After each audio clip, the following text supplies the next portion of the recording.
Hello, once again, this is Antonio, and I'm coming at you with another exciting video, especially from Judge Simpson. The man has been around. He does a master class. Young lady says she has mental issues.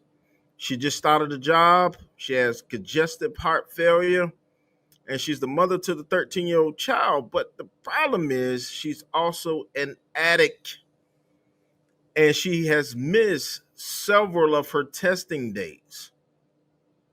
And the crazy part, she just went downstairs, according to her, and just did a test. They are waiting on the results. But after the questioning from Judge Simpson, he was like, "Man, I have." He didn't call her a man, but just figuratively speaking, I have dealt with addicts. I know how you think. I know how you move. Right? I know a lot of your behavior. And when you come around pretending as if you haven't done anything, I know you have done something. And unfortunately, she was remanded on her own actions. She did the teardrops and all of this other stuff, any mechanism she can to get out of jail free, like playing Monopoly, but it just didn't work. But let's dive into the content and we'll be back in the end. All right, what are we doing? Your Honor, today's date time set for preliminary examinations in both. I'm sure the court recalls these are adjourned hearings. The defendant was being screened for mental health court in the 15th District Court. Unfortunately, she has been denied entry into that court. Ms. Kiriakou really wishes to explore a 14B recovery court from her client, or on the alternative, proceed with exam. I did tell Ms. Kiriakou that I would need to talk to the victim in the assault matter about the 14B recovery court, so we could agree to screen for that. And otherwise, I do believe there's bond violation. Okay, you're going to get to that eventually. Okay, bond violation. That is correct, Your Honor. We were indicated that there's a bond violation currently. Ms. Atkins, I asked her what it is that happened. She states, Judge, that she was under the impression that she had been accepted into the mental health court because that had been the conversations that she had been having with counsel previously. She was waiting to hear from them and be given the new reporting schedule. Excuse me? Your Honor, she did test today. As soon as she came in, she did go and test today. She's been okay, but the previous mistest, I heard what you just said, but I'm not sure on what planet that makes any sense. I understand. But I'll let you go on. Thank you, Your Honor. I think the court is aware that Ms. Atkins has a significant host of health issues. She currently has congenital heart failure. She also has been dealing with a lot of medical appointments. She's the sole provider for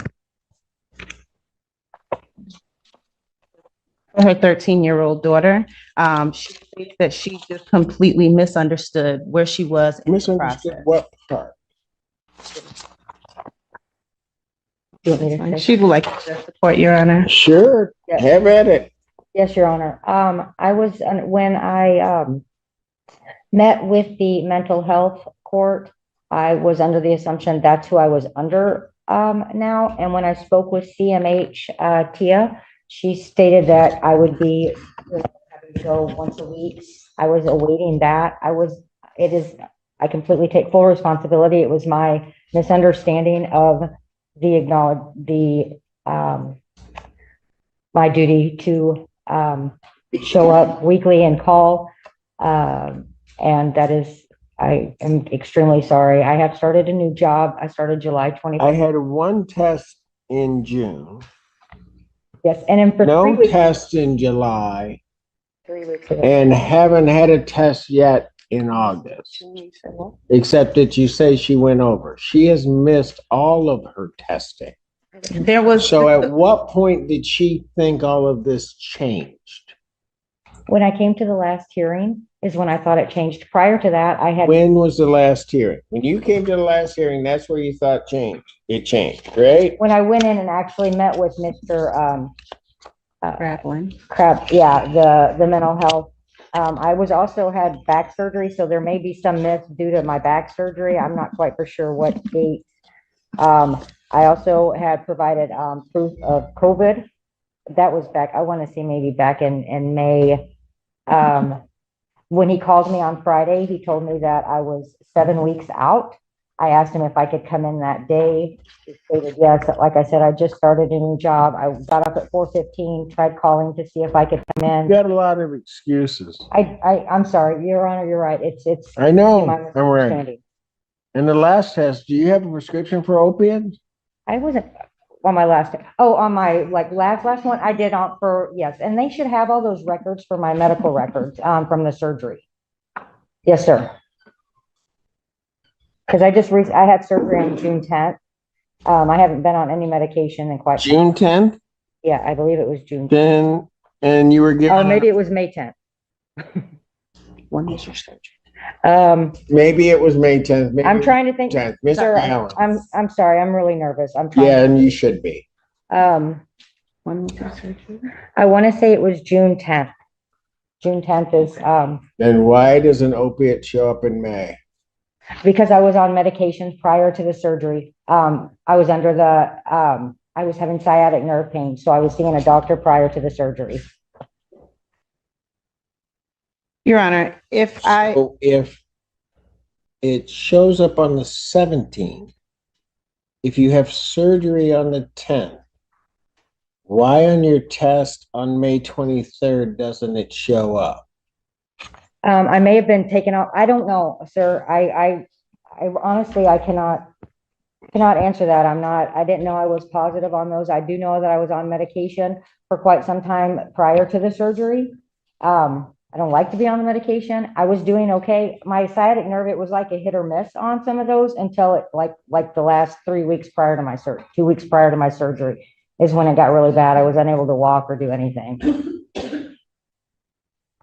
But it was never my intention to upset or disappoint my children, the courts, myself. I am really trying to get off public assistance.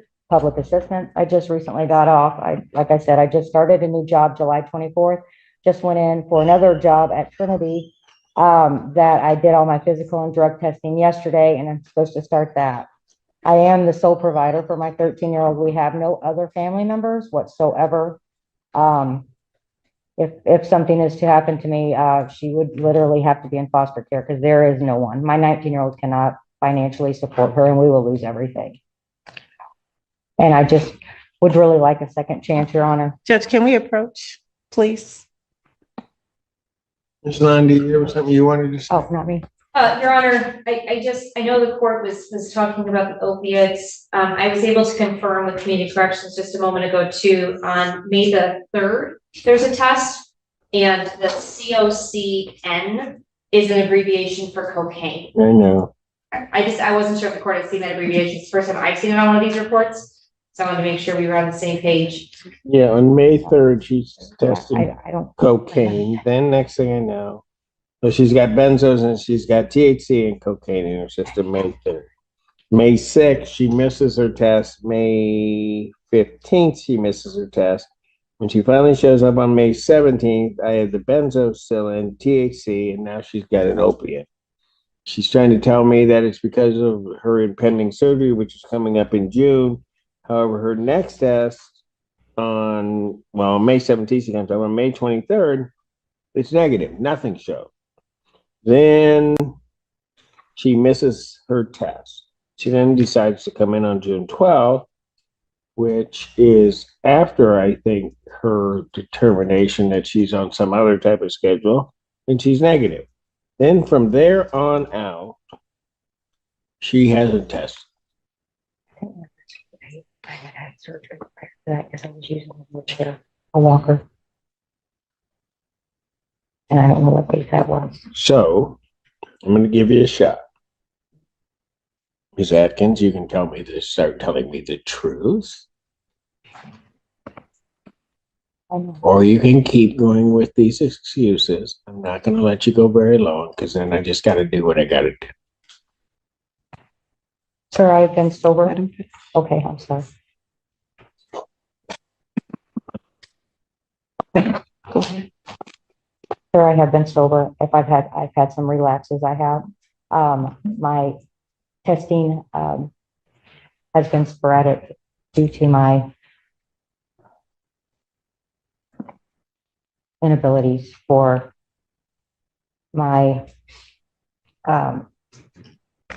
It's hard to spit out that you're using.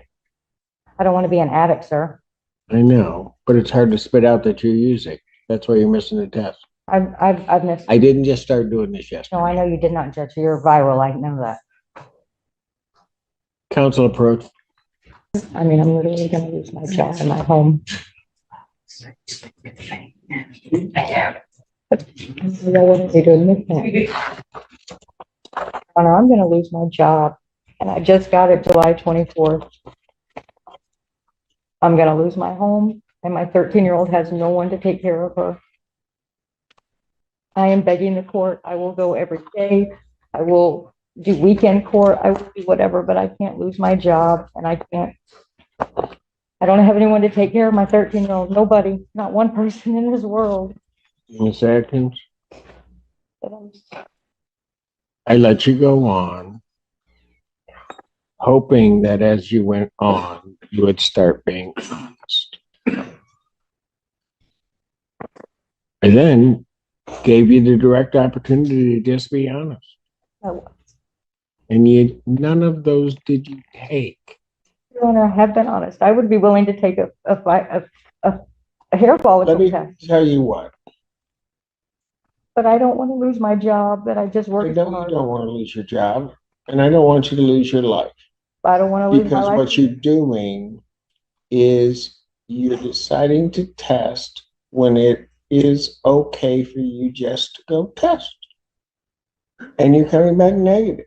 And Your Honor, I also But have you're medical. using. I also have medical records that they would not let me self-cath, and I was having to self-cath for about 4 weeks. And I also tried to, had talked to the probation officer about it. But Your Honor, I will lose everything. My daughter has no one to take care of her, and I don't know what to do about that because I have no family members. My test is negative today. Your Honor, if I can get documentation about her medical issues and match it up with any information from community corrections, would the court be willing to at least? I will look at anything that you will give me, but I will tell you that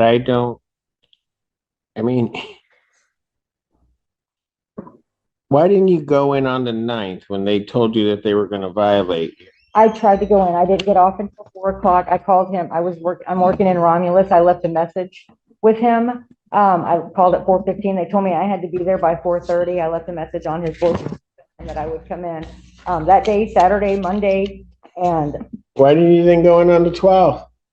on Monday, Yeah. because I was at work and No. I was at work. I actually Miss went in for a drug Atkins, test, here's so the reason I you did didn't another go- drug test. Here's the reason you didn't go in on the 12th. You were giving yourself one more day to try to come back clean. That's all you were doing. That's all you've been doing. You know what? Like I said, I've been doing this a while. Addicts try to overtalk me all the time. Sorry.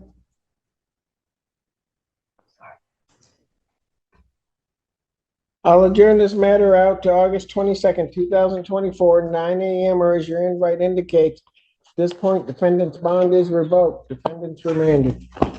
Will that be a PCC or a PE on the 22nd? That'd be I can't do it. I'll just go back to PCC. Thank you, Your Honor. Thank you, Your Honor. You're welcome.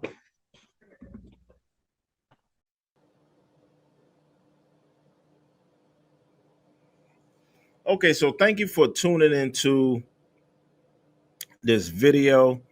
As I have said before, it's unfortunate, especially when you're dealing with mental health. Nobody wants to be, remanded and you know, it's a bondage. It's a like running a hamster wheel. Once you become an addict, it is almost impossible to free yourself freely unless you get part of a support group. One guy said he went to jail for 90 days, and you know, to break a habit, it actually takes 21 days to break a habit. Most people never would make it to 21 days. Most people would never make it to 21 days, but it takes 21 days to make, you know, to break the habit. And it's just unfortunate, like I said, that this young lady is running this hamster wheel, but it's a reality. It is a reality that that's what she's dealing with. But nevertheless, put it in the comments. How did you feel about this case? We're going to keep dropping heat on this channel, so don't forget to hit that notification bell after you subscribe. Support the channel through Cash App, Super Chat, and share it with, you know, send a video to a friend, share it. And once again, we'll